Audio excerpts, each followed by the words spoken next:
வணக்கம். நான் திரைப்பட இயக்குனர் ஆனந்த் பேசுகிறேன்.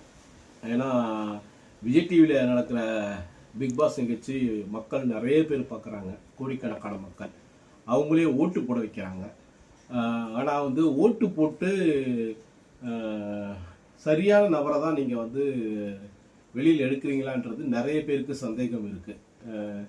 நம்ம எப்பவுமே ஒரு ஓட்டு போடுறோம் அப்படின்னா அதோடைய ரிசல்ட்டை வந்து எல்லாருமே மக்கள் வந்து பார்ப்பாங்க.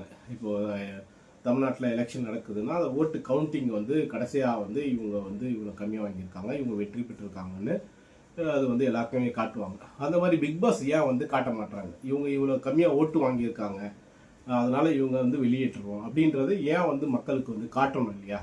காட்டாமல் அவங்களே அந்த முடிவு எடுக்கிறாங்க.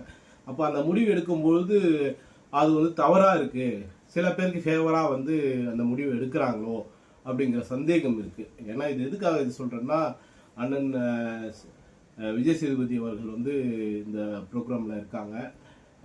இது நல்லா போயிட்டுருக்கு. இதுக்கு ஒரு கெட்ட பேர் வரக்கூடாதுன்றதுக்காக சொல்கிறேன். நீங்கள் வந்து ஓட்டு வந்து நிறைய வெப்சைட்டில் நிறைய விதத்தில் நீங்கள் ஓட்டை வந்து பதிவு பண்ண சொல்கிறீங்க. ஆனால் கடைசியாக வந்து மொத்தமாக அந்த ஓட்டு கால்குலேஷனை வந்து நீங்கள் வந்து அந்த யார் வந்து கம்மியாக வாங்கியிருக்காங்களோ வெளியில் அனுப்புகிறீங்க இல்லையா? அதை நீங்கள் முன்னாடி மக்களுக்கு வந்து அந்த ஓட் போலிங்கை வந்து நீங்கள் காட்டியே ஆக்கணும். அது காட்டினா தான் வந்து ஒரு சரியான ஒரு அது முறையாக இருக்கும். ஏன்னா மக்களை ஓட்டு போட சொல்லிட்டு நீங்கள் வந்து யாரையோ உங்களுக்கு ஃபேவரானவங்களை உள்ளே வச்சுக்கிட்டு தேவையில்லாதவங்களை வெளில எடுக்கிறீங்கிற சந்தேகம் இருக்குது. அதனால் வந்து எலெக்ஷன் எப்படி நடந்தாலும் அந்த ஓட் போலிங்கை மக்கள் பார்க்குற மாதிரி இந்த ஓட் போலிங்கையும் நீங்கள் வந்து மக்களுக்கு காட்டிட்டு அதுக்கப்புறம் எடிக்ஷன் வந்து நீங்கள் வைங்க.